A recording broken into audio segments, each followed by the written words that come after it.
Hola, nos encontramos de nuevo en este espacio para la primera fase de las Olimpiadas de Astronomía 2026. En esta oportunidad les vengo a hablar del Sol.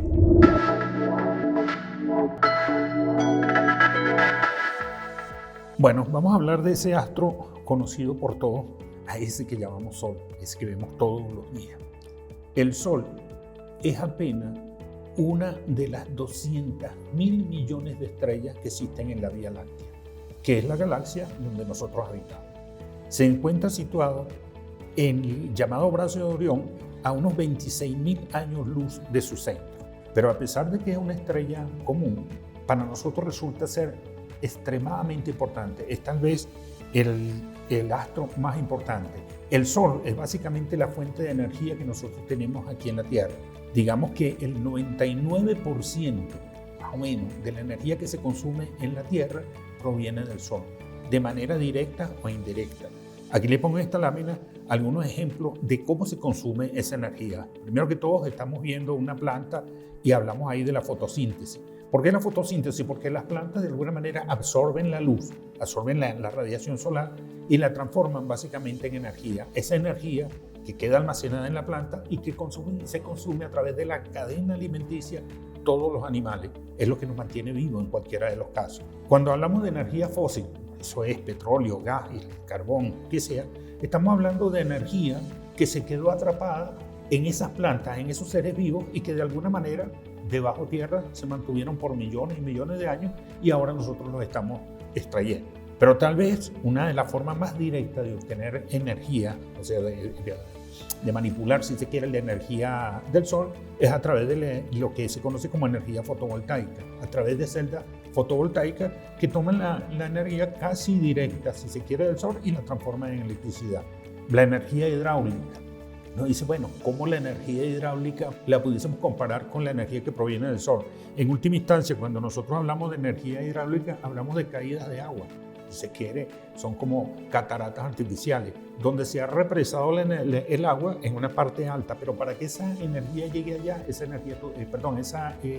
cantidad de agua tuvo que haberse evaporado y luego caer como lluvia. Al evaporarse significa que de alguna manera está absorbiendo la energía del Sol para poderse colocar en esa parte y ser energía potencialmente tratable. Vamos a hablar un poco de las características del Sol, para tener más o menos idea de qué es nuestro astro rey. El Sol no es una bola de fuego, de hecho, es una bola de plasma caliente constituido en un 73% por hidrógeno, un 25% de helio y otros elementos un poco más pesados, cerca del 2%. De sus dimensiones, ¿qué podemos decir? Tiene un diámetro aproximado de 1.392.000 kilómetros. La temperatura superficial se estima en 5.500 grados centígrados, esto es la temperatura en su superficie. Y aquí viene una cosa curiosa, la luminosidad, esa que nos alimenta, y en cualquiera de los casos es la cantidad de energía que el Sol está radiando, tiene un valor, lo puse aquí en notación científica, de 3,83 por 10 a la 23 vatios. Esto, para ponerlo en contexto, es como si nosotros tuviésemos 383 trillones de bombillos de 1.000 vatios cada uno encendidos simultáneamente. Dato curioso, el Sol emite en un segundo más de la totalidad de la energía que ha consumido la humanidad, apenas en un segundo. En un cuadro comparativo con las dimensiones de la Tierra podemos ver lo siguiente. La masa del Sol es como casi que 2 por 10 a la 30 kilogramos, mientras que la de la Tierra es cerquita de 6 por 10 a la 24. Una relación entre Sol-Tierra nos dice que el Sol tiene 331 veces más la masa de la Tierra. El radio del Sol es 696.000 kilómetros, mientras que el de la Tierra es 6.378 kilómetros. Estamos hablando de que el Sol tiene un diámetro 109 veces mayor que el de la Tierra. Otra curiosidad aquí es que el volumen del Sol es de 7.94 por 10 a la 17 kilómetros cúbicos, mientras que el volumen de la Tierra es 5.02 por 10 a la 11 kilómetros cúbicos. Esto es 1.6 millones. ¿Qué quiere decir esto? que si nosotros quisiéramos meter la Tierra dentro del Sol, o mejor dicho, tratar de ocuparlas con unidades parecidas a la Tierra, tuviésemos que meter cerca de 1.6 millones de tierras para poder cubrir ese volumen del Sol. Otro dato interesante es la gravedad superficial.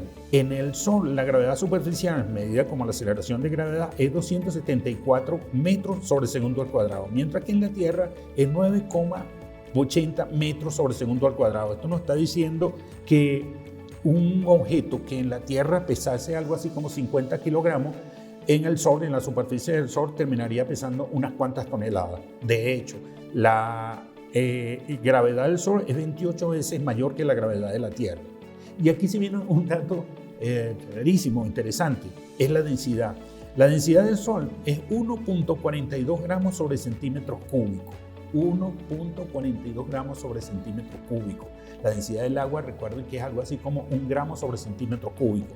Mientras que la densidad de la Tierra es 5.52 gramos sobre centímetro cúbico. Estamos diciendo que el Sol tiene la cuarta parte de la densidad de la Tierra. Esto nos está diciendo algo, que el Sol es mucho más ligero que la Tierra, quiero decir, en cuanto a densidad. Y esto es porque, por lo que habíamos dicho anteriormente, el Sol básicamente es una bola de gas, hidrógeno y helio, mientras que la Tierra sabemos que es algo sólido. Continuamos aquí. El Sol es una estrella que la denominan tipo G2b. En principio eso no nos dice nada, pero si analizamos un poquito ese código que hay ahí escondido, nos vamos a encontrar con lo siguiente. La letra inicial en esa denominación está hablando de su temperatura y de su color dentro de una escala que agrupa las estrellas por su espectro. La clase OB para estrellas que tienen temperaturas mayores de 10.000 Kelvin en su superficie y son de color azul. Las AF son estrellas que tienen temperaturas entre 6.000 y 10.000 Kelvin, son de color blanco. Y las G son temperaturas que tienen alrededor de 5.000 K. Cuando digo 5.000 K, estoy hablando de grados Kelvin, en todo caso, de color amarillo, en todo caso. Las K y la M tienen temperaturas superficiales menores a 5.000 K, naranja o rojo. Esto nos dice lo siguiente: el número que aparece a continuación en el código con el que se clasifica el Sol es sencillamente una subdivisión dentro de la clase que nos dice qué tan caliente es o qué tan fría es. Por cierto, la escala va desde 0 para ser más caliente y hasta 9 para ser más fría en cada una de las escalas. El número romano indica su tamaño y etapa evolutiva. En esta escala, por ejemplo, un 1 romano habla de una supergigante en fase terminal, un 3 habla de una gigante en evolución avanzada y ese 5 en número romano es enana en fase estable dentro de la llamada secuencia principal. Cuando hablamos de la secuencia principal estamos hablando básicamente de la vida de la estrella en una situación totalmente estable. Si juntamos esos códigos que están ahí, lo único que podemos decir cada vez que nos dicen que el Sol es una estrella tipo G2b es que el Sol es una estrella enana, amarilla, relativamente caliente y en fase estable. Y a ese SP que aparece ahí es lo que llamamos la secuencia principal, que es donde están los astros, las estrellas, en todo caso, en esa fase estable donde duran millones y millones de años. Un poco de la estructura del Sol, pasando ahí un poco rápido. En el Sol podemos distinguir básicamente una estructura interior y una estructura externa. En la estructura interior hablamos de un núcleo, hablamos de una región que se conoce con el nombre de zona radiativa, y ya van a ver por qué la llamamos zona radiativa. Aparece por aquí una zona que también la llamamos zona convectiva, que tiene que ver con la transmisión de energía. Aparece la fotósfera, ya como digamos la superficie que separa el interior de la parte externa. Y por aquí hablamos de la cromósfera y hablamos de otra zona por aquí llamada la corona. Estas dos últimas zonas que aparecen aquí, tanto la cromósfera como la corona, pertenecen a lo que llamamos la atmósfera del Sol. Es una zona muy tenue, es externa por supuesto, y se ve cuando se alcanza a notar más o menos diferenciable cuando hay un eclipse total de Sol. Pero veamos esto. ¿Por qué esos nombres? Veamos, suponemos que en el Sol, bueno, o más que suponemos, digamos el motor está en el núcleo. En el núcleo están ocurriendo unas cosas bien interesantes. Los núcleos de hidrógeno se están fusionando para formar núcleos de helio. Estos son reacciones nucleares que desprenden mucha energía alta, qué sé yo, en forma de radiación gamma, estamos hablando de fotones de alta energía. Esos fotones se producen ahí a través de esas reacciones, se mueven a través del interior del Sol y son absorbidos y reemitidos constantemente en menores frecuencias. Esto es, cuando uno habla de frecuencia en cuanto a fotones, está hablando básicamente de los colores. Por eso es que en la lámina lo puse de colores. Bueno, ese viaje de allí hasta la zona esa violeta que aparece ahí dura unos cuantos miles de años, si acaso no son millones. Esa es la que llamamos la zona radiactiva porque la energía se está transmitiendo a través de la radiación. En el caso, ya cuando nos metemos en esa zona que yo puse ahí como violeta, estamos hablando de una zona convectiva y la energía se está transportando de otra manera. En este caso, es el plasma caliente que forma verdaderos chorros hacia arriba, verdaderas corrientes y sube hasta la superficie, deposita ya su energía, se enfría y vuelve a descender y crea básicamente esa zona que nosotros llamamos convectiva. Ya estando la energía en la fotósfera, de ahí es donde básicamente se desprende hacia el espacio y es la parte del Sol que nosotros vemos, que nosotros logramos ver constantemente. Esa es, vuelvo y repito, la fotósfera. Radiación solar. El espectro de radiación electromagnética emitido por el Sol abarca desde ondas de radio hasta radiación gamma. La atmósfera terrestre actúa como un filtro que permite que la mayor parte de la radiación no nos alcance y la que nos llega está compuesta básicamente por luz visible, radiación infrarroja y luz ultravioleta. Más o menos como lo ponemos aquí en el esquema, eso es lo que nos está llegando. De hecho, para ser un poquito más descriptivo, la radiación infrarroja es esa sensación de calor que a veces sentimos. La luz visible, por supuesto, es la que nos da el color en los objetos, mientras que con la radiación ultravioleta, que apenas alcanza un 7%, es la que produce quemaduras en la piel. Esta es la que nos quema cuando nosotros estamos en la playa o cuando nos exponemos mucho al sol. ¿Han oído hablar del viento solar? Además de la radiación electromagnética, el Sol emite una continua emisión de partículas o mantiene una continua emisión de partículas cargadas, electrones, protones y partículas alfa, que son núcleos de helio, que parten de la corona y se propagan con velocidades supersónicas entre 400 y 800 kilómetros por segundo. Esto es lo que se define como viento solar. Es una cosa constante. Esto es en última instancia lo que crea la cola en los cometas cuando se aproximan al Sol. Algo más que sucede en cuanto a la radiación del Sol son las llamadas fulguraciones solares. Las fulguraciones solares son básicamente emisiones violentas de energía electromagnética en la atmósfera del Sol, provocadas por una fuerte perturbación en los campos locales. Estas llamadas fulguraciones provocan en la Tierra varios fenómenos, o se registran en la Tierra como varios fenómenos, o sea, de pronto interrumpen las telecomunicaciones, tanto de los satélites o, qué sé yo, comunicaciones de radio. También modifican o intensifican las auroras, tanto australes como las auroras boreales. Eyección de masa coronal. Esto es una emisión violenta de materia, plasma, que el Sol básicamente lanza al espacio. Es como una lengua, en todo caso, por ponerle alguna forma, que de pronto puede salir por alguna de las perturbaciones que se producen en el Sol. Pero en este caso no es radiación, en este caso es materia que está saliendo de allá. Si por casualidad nosotros estamos frente al Sol, en la parte donde se produce esta eyección, en la Tierra recibimos todo ese efecto y ese efecto puede causar daño o puede ocasionar perturbaciones bastante en nuestra vida, sobre todo en las transmisiones. Otro de los fenómenos que se presenta en el Sol y que también es bien interesante son las llamadas manchas solares. Cuando estas manchas solares se registran, como lo muestro aquí en esta lámina, parecen como si fuesen agujeros en el Sol. Se ven unas manchas negras, por eso se le llama manchas solares.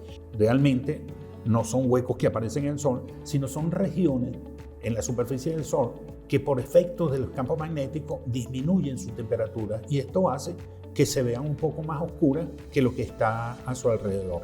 Por eso el color oscuro que ellas presentan. La estabilidad del Sol. Resulta que el Sol, como todas las estrellas, pasa por una fase estable. De hecho, un poquito más adelante lo voy a decir, de que las estrellas tienen un ciclo de vida. El Sol también tiene su ciclo de vida. Y esa fase estable justamente es la que ha permitido que el Sol logre lo que vemos hasta ahora dentro del sistema solar. Me refiero a lo siguiente, por ejemplo, que el Sol está casi que inmutable por una cantidad de años increíble. La estabilidad de las estrellas, en particular del Sol, se alcanza cuando se establece lo que se conoce con el nombre de equilibrio hidrostático. Esto es la tendencia de la gravitación del Sol a colapsar bajo su propia gravedad, y si se quiere, es equilibrada por la agitación térmica y la radiación que ejercen una presión hacia afuera. Más o menos como lo explico aquí en esta figura, digamos, esto que simbolizo aquí es la autogravitación que tiende a contraer la esfera. O sea, debería pasar algo así si solamente existiera la autogravitación. Pero resulta que también a la par de eso tenemos la presión que ejerce justamente la radiación y la agitación térmica hacia afuera, que en todo caso tiende a expandir el sistema. Si nosotros ponemos todos estos dos fenómenos, estos dos efectos aquí, nos vamos a encontrar que en algún momento estos efectos se equilibran y que por lo tanto alcanzan esa situación estable. Esto es lo que nosotros llamamos equilibrio hidrostático, cuando la fuerza de autogravitación es compensada por la presión de radiación que tiende a expandir el sistema. Como les decía, les he hablado un poquito del ciclo de vida del Sol. El Sol comienza como una nube de polvo y gas que se contrae. Esa nube se contrae, al contraerse va haciendo que se acumule bastante material en su interior, la presión ha ido aumentando y a la par de la presión la temperatura, y se inicia en lo que se conoce como las reacciones nucleares, de las que hablé ahorita. En ese momento básicamente tengo el nacimiento de una estrella, en este caso del Sol, que es lo que nosotros estamos hablando. Ahí nace el Sol, empieza a radiar, empieza a ver, hasta que alcanza su madurez. Su madurez la va a alcanzar justamente cuando esté en el equilibrio hidrostático y donde va a pasar la mayor parte de su vida.